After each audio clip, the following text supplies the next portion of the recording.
Well, good afternoon. This is Michael DeVille in Scottsdale, Arizona. It's stunningly beautiful. The tourists are coming, and by gosh, they certainly should be. The skies are blue. It's in the 80s. It's absolutely wonderful here.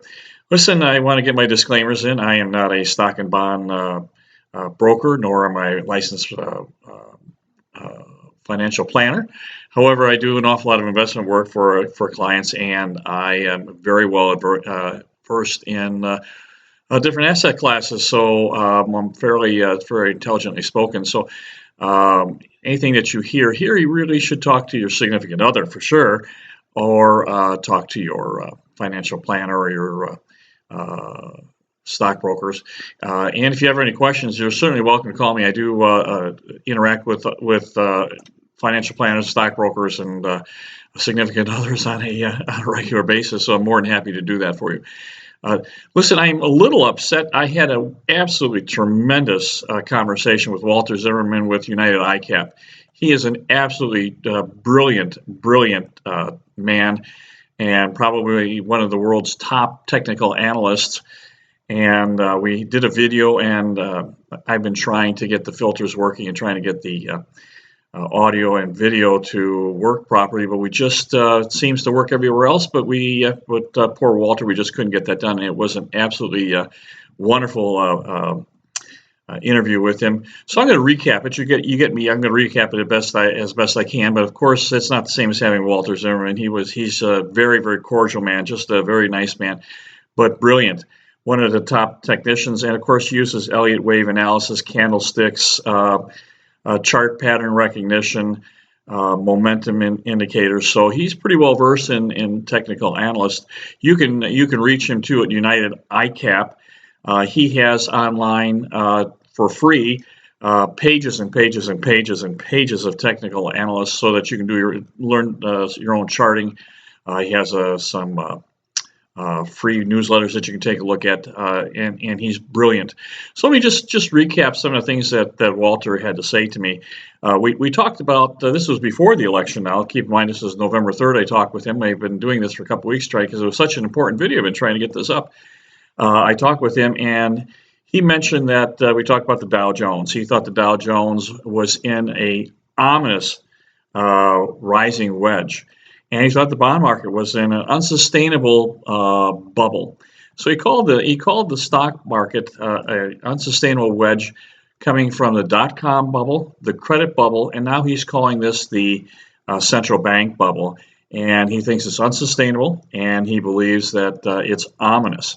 Now, right before the election, this was Thursday or Friday before the election, he said, I believe that we're going to get a bounce in the Dow Jones up to around 19,000. He said at 19,000, that would be probably one of the greatest times that you could take profits and come start scaling out of the stock market and the bond market. He said that the bond market is unsustainable, and we talked about some of the negative yield bonds around the world. I mean, there's 10 to 15 trillion dollars. Now, he said that the rates were going to be heading up. Now, this man was prescient. You know, if everyone recalls, during the election itself, you saw that the futures dropped 800 or 900 points. There was just an absolute debacle.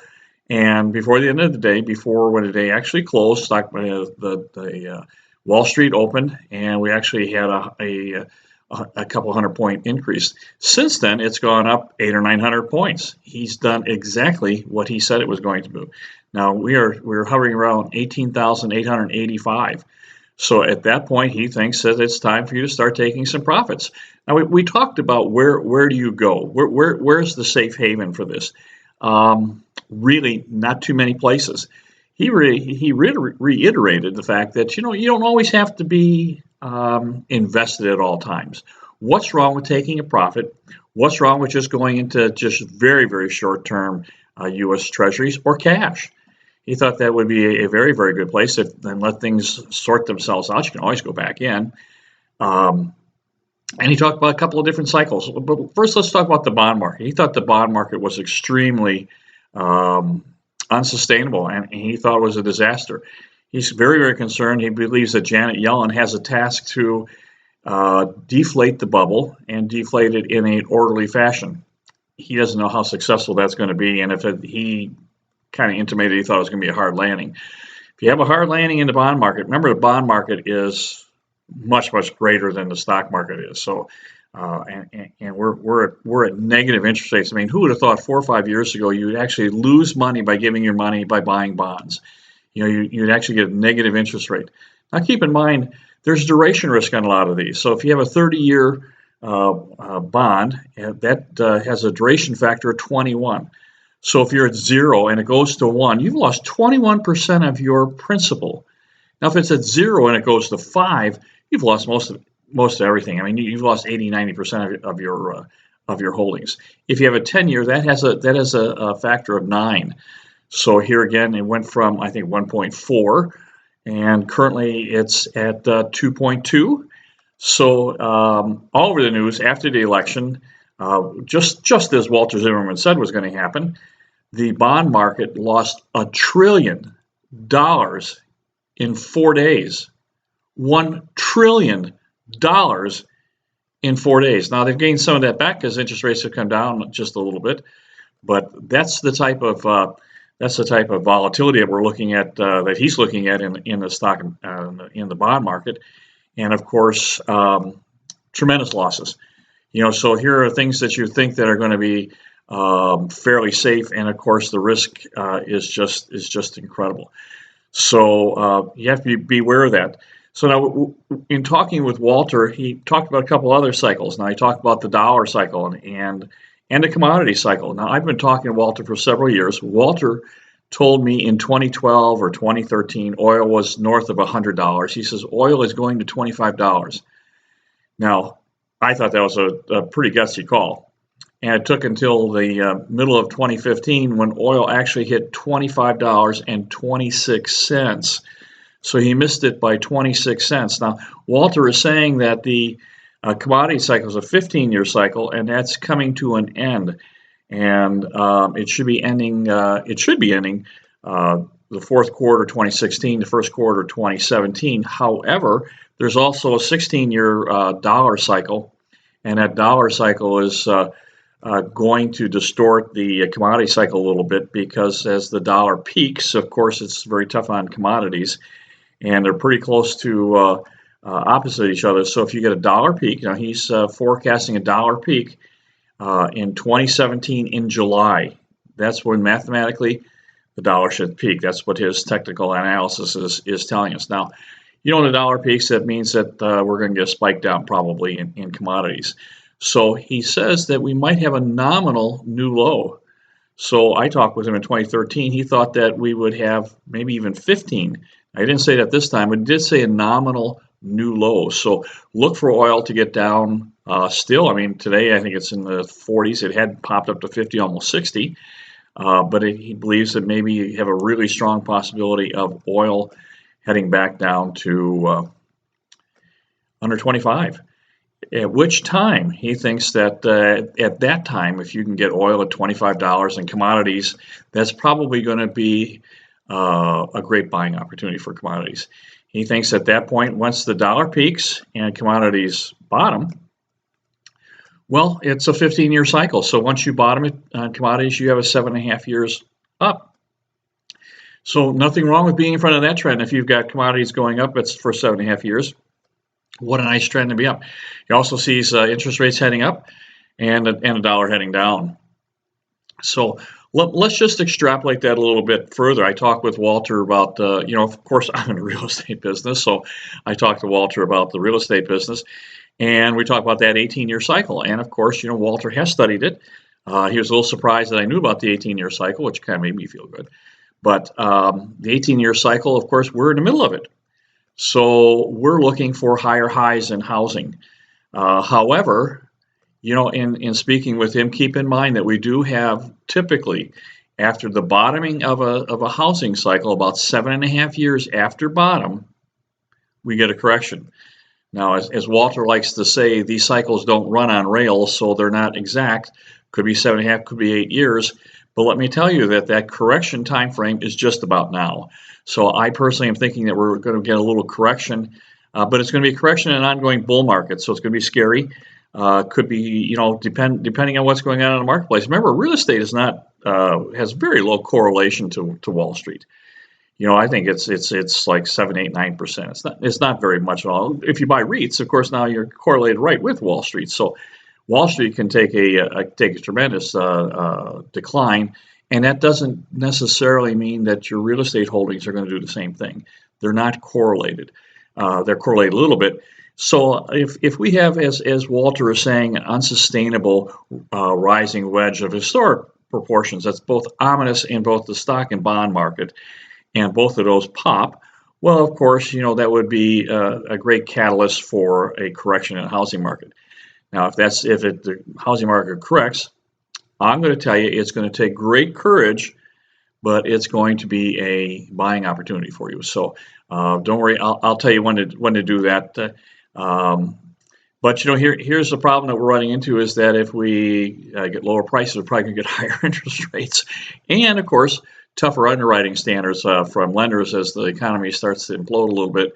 They don't want to lend so much, so we get higher interest rates and a little harder to get. So it's kind of a double-edged sword. So we're still buying properties of opportunity, and with just the expectation that they could have a little correction in price. But of course, we're farmers.